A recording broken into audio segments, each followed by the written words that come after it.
നമസ്കാരം പ്രിയപ്പെട്ടവരെ, ഞാനിന്ന് കോഴിക്കോട് ബീച്ച് ഹോസ്പിറ്റലിൻ്റെ അടുത്തുള്ള ഒരു ഫ്ലാറ്റിൽ പോയപ്പോൾ അവിടുത്തെ മതിലിൻ്റെ അടുത്ത് വെറുതെ ഒന്ന് അപ്പുറത്തേക്ക് നോക്കിയപ്പോൾ കണ്ട ഒരു കാഴ്ചയാണ്.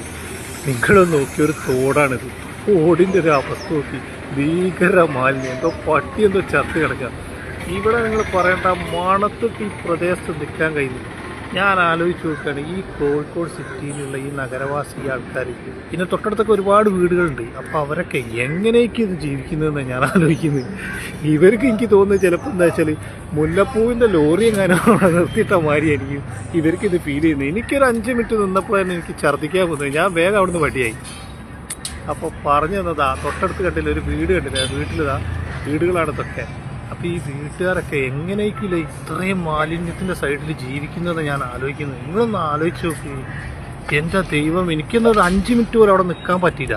അത്രയും സ്മെല്ല് എന്ന് പറഞ്ഞാൽ അത്രയും സ്മെല്ല്. അപ്പോൾ ഈ വീട്ടുകാരെ കണ്ടില്ല, അതാ ഈ അപ്സ്റ്റെയർ വീട്, അതിൻ്റെ തൊട്ടപ്പുറത്ത് വേറൊരു അപ്സ്റ്റെയർ വീട്, കുറേ വീടുകളുണ്ട്.